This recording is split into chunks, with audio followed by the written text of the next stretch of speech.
Welcome to the 2024 block of the month, and this is our first month. And what we're going to be doing today is making two sections that look just like this. So this will be a quadrant of our center section, our giant snowflake that's going to be in the middle of the quilt. We are doing that in 4 different quadrants, and we're going to be making 2 quadrants today. So with this, what I call it is pixelated piecing. And so what that means is we are not like chain or strip piecing and then cutting sections. We are actually cutting and sewing each individual section separately. And so it's not hard. It just takes a little bit more time, and you want to be organized with where you have your pieces and make sure to follow the diagram. And then what we'll do is we'll cut it, and then we're going to assemble it into rows and then put the rows together. And this will be our quadrant. So let's get started. Okay, to start off, we are going to definitely pay attention to the cutting diagram in our pattern. And I have made it so that we're making a quadrant at a time. We're going to be doing 2 quadrants, but we're going to cut them one at a time just to keep our pieces organized. There's less pieces to get mixed up. So in order to do that, we're starting with a 1/2 yard cut, and I like to do it in 1/2 yard cuts because I like to starch. So my starching area is set up that I can easily do a 1/2 yard. It's basically the size of a bath towel. So I know that my piece is going to fit on it both length and width. And then I can add my starch, let it dry, and then I have a nice flat piece. And so I tend to kind of do everything in 1/2 yard increments just because for me it's easier to starch. Okay, so to get started, I have starched this, and what I'm going to do to begin with is go ahead and just square up each edge. That's just going to make it easier going forward that we know that the sides are kind of already squared up before we start. And then we are going to be cutting our strips that are going to be length of fabric. So we're cutting right along the selvage edge, parallel to the selvage. And that just gives us a smaller area to work with. Sometimes it's really hard to cut with the fabric because you're trying to cut, like I'm doing here, you're trying to cut the whole way and hold everything. So by doing it this way, we're working with smaller increments. We can be more accurate. And then also when we're piecing, the longer edges are going to be more stable because it is cut length of fabric. It's a little bit stronger that way. So I'm just going to go ahead. I've cleaned up my edges, and I'm going to take off that selvage. And I do have it folded in half, and I know to begin with that we're going to subcut, and we need 12 strips out of our navy fabric. And these are all going to be 2.5 inch strips. So we're just going to cut 2.5 inch strips first, and then you'll need the pattern to go back through and subcut everything. Okay, and so I'm just lining it up, making my cuts. I am doing 2 at a time.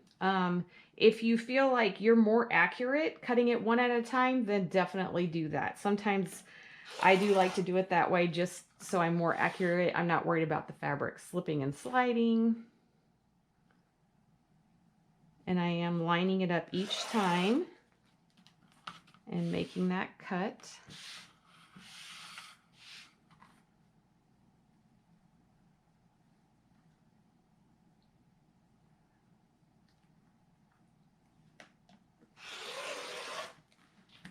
Okay. And one more, and then we'll start subcutting those.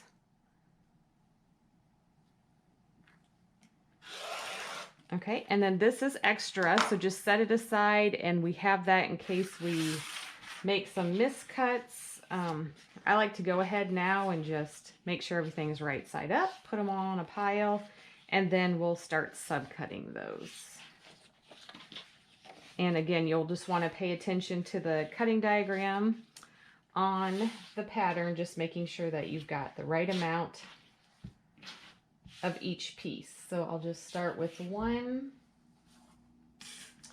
and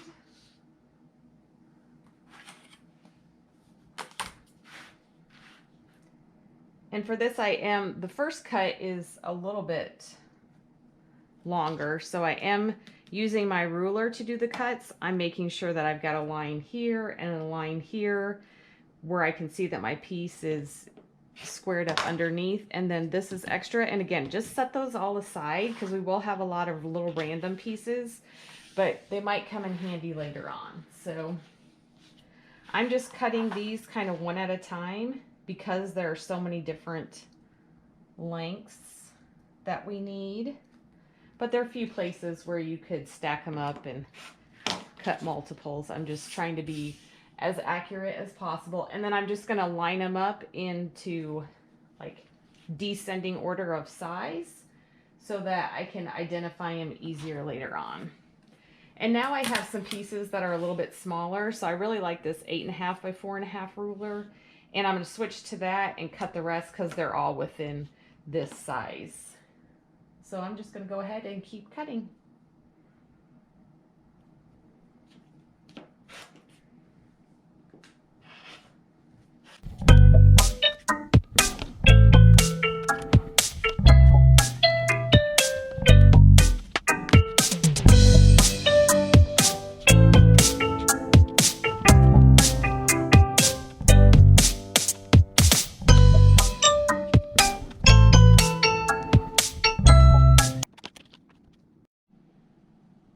Okay, I have all the dark navy pieces cut, so I'll just leave those there. And now I have my white piece of fabric. And same thing, I'm just gonna straighten up the edges, and that way I know I already have that done. And then I'm gonna turn it. And again, we're gonna be cutting along the length of fabric, so we're parallel to the selvage edge. And this particular one we are going to subcut into 16 strips. So this one we are going to be able to get 16 out, and you do have about 1 inch left over, so just kind of be careful on your cuts because we are utilizing a lot more of this fabric. And so I'm just going to clean up that selvage edge, just taking off just the selvage part, and then I have them 2 at a time, and I'm just going to go ahead and subcut these pieces.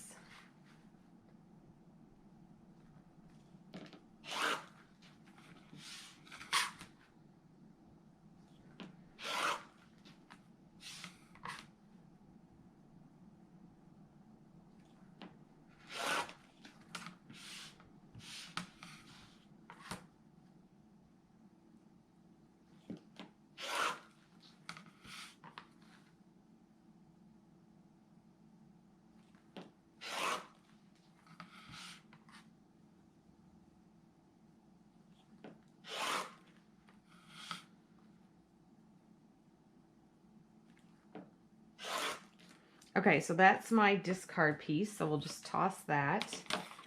And then I'm going to go ahead and just, I know that they're right sides together, so I know the top one is my right side up, and the bottom one, I'm just flipping it.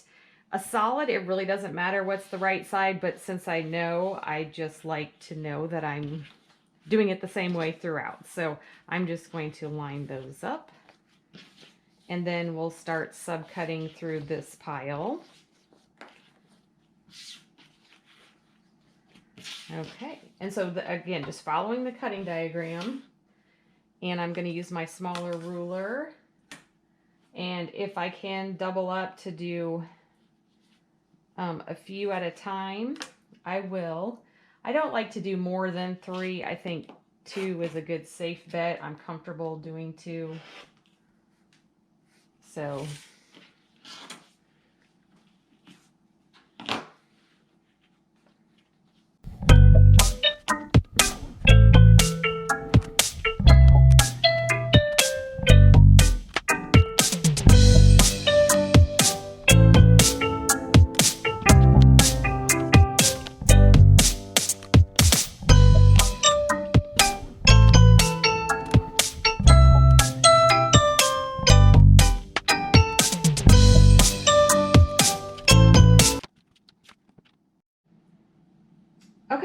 all my pieces cut, and now I have a design board, and this one is probably about 20 by 20, but any size will work. It's just I like to lay mine out into rows, and it's just handy to put it on something where I can transport it easily to the sewing machine, to the ironing, that kind of thing. And then this just, I'm very visual, so I like to have it laid out exactly as it's going to be. And so we have our cutting diagram in the pattern, and so I'm going to use that and start laying out my rows. And I'm just going to start with the top row as row 1 and just go along and pick up your pieces. If it helps to label the pieces as to what sizes were cut, you can go ahead and take a little post-it note and stick it on each pile, if that makes it easier. But I'm just row by row, I'm just laying it out, following the pattern, kind of double checking as I go. And this is a good place to double check, triple check, all the checks, so that we get it oriented exactly how we want it to be. And I'm just going to lay out about 6 or 7 rows and then sew that, and then come back and do the rest, just taking my time. This is an area where you can get off, so taking your time, stay, on track with your pattern. You don't have to go fast. Definitely want to make sure that we're accurately picking the sizes that we need, laying out our rows. And I'm just kind of stacking them up, because I know they don't fit just all side by side. So I'm just making sure that they're all on my board. And again, I'm just doing a few rows here at a time. And then I'll sew those together and then come back and lay out the rest of the rows.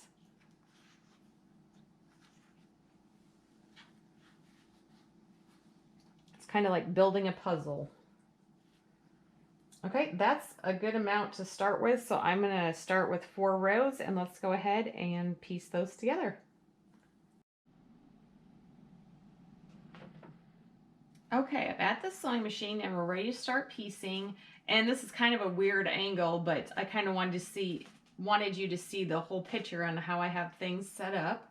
I've got my design board kind of sitting right to the side of me here, and I know that the top is my top row, so I'm just orienting it so I can keep track of where I'm at in my quadrant. And then I am going to just pick up the pieces that need to sew together and then add the next one as I go. So some of you are really good at chain piecing, and if you can keep track and do 2 rows at a time. I know that I'm not confident or comfortable doing that, so I'm just going to pick up pieces off my board, sew together what I know needs to be sewn together, and then just keep going in that manner. So okay, I'm using a 1/4 inch seam allowance.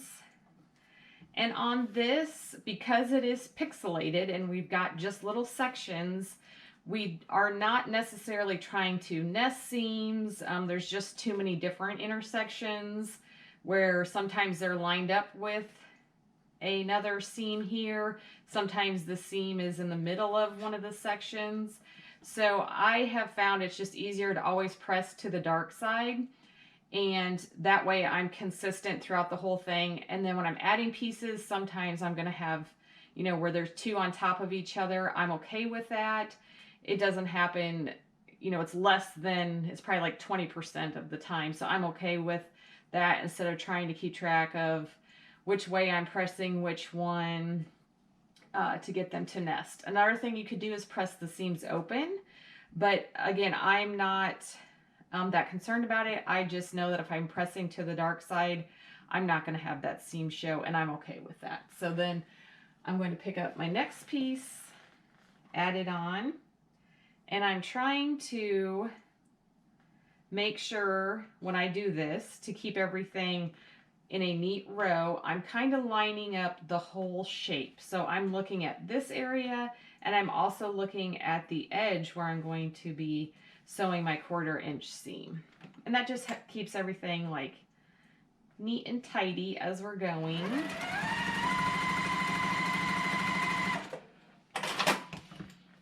And again, I'm just finger pressing right now, and then I'll put everything back on the board. And then I have starched pretty heavily, so when I do a finger press, it's pretty much pressed.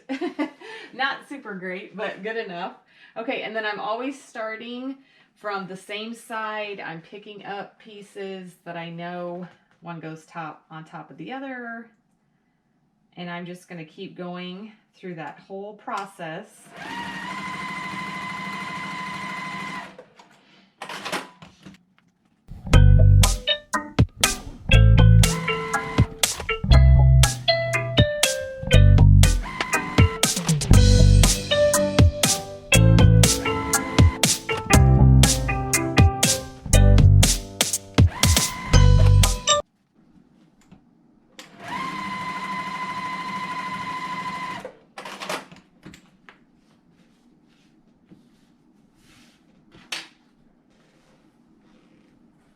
Okay, so now I have those 4 rows sewn together. I'm going to do a quick press on them, and then I'm going to start putting the rows together.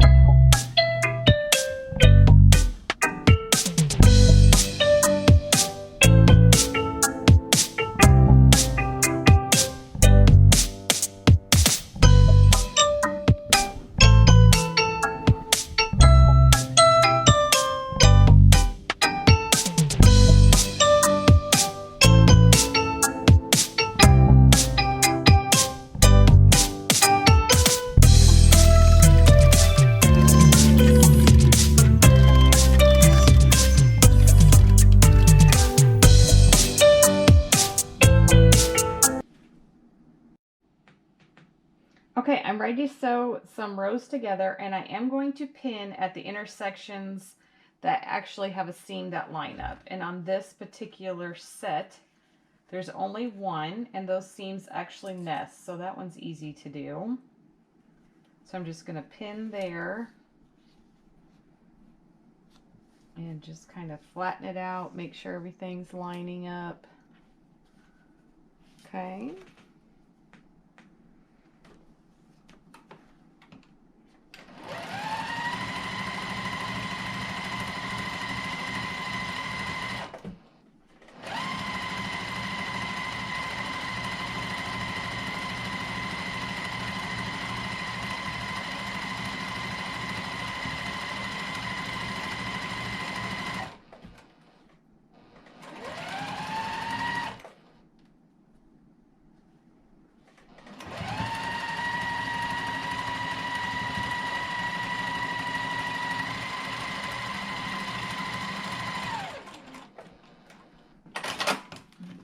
And let's take a look at that one. Well, it didn't line up great, but it's all right. And then I'm going to put this one back and grab another 2. Okay, and we'll look and see what needs to line up here. And I just have one seam down here, so I'm going to pin that one.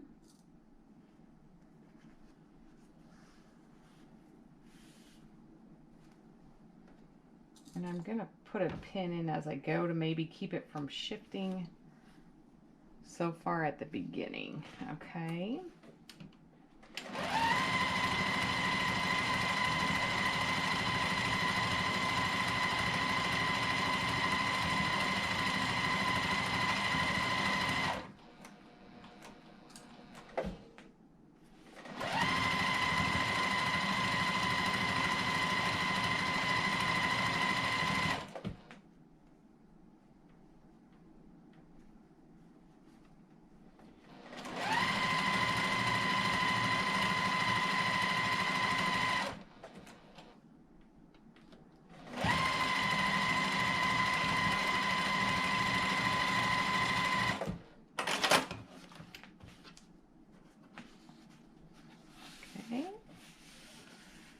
And I'm just kind of finger pressing those seams up, what's going to be up towards the top.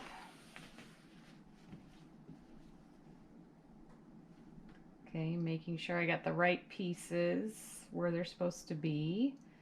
Okay, and then these have a few that are going to nest, so I'm going to line those up and pin those.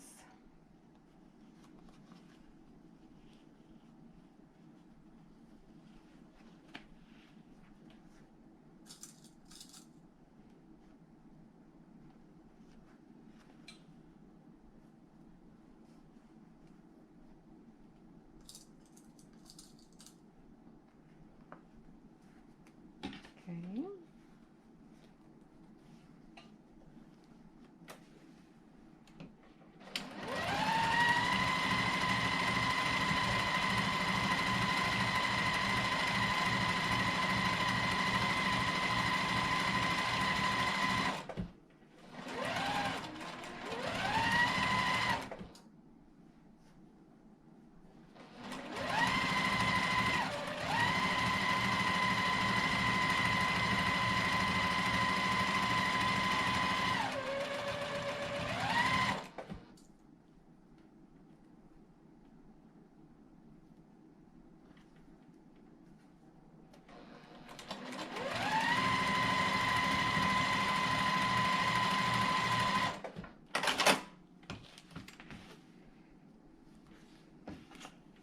Okay, I'm going to give that a good press, and then I can add this to my other quadrants, and then we'll have that completed. Okay, when I did my groups or sections for this particular quadrant, I did it in groups of 4. So I had 4 rows as one section, another 4 rows as a second section, and then the last section is another 4 rows. So that just helped me do it in smaller increments, and then we'll put it all together here, and it kept things a little bit more organized for me. All right, so we're going to line these up and pin where it's needed at these intersections.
Okay, and then we'll give that a final press, and then now I have 2 quadrants completed.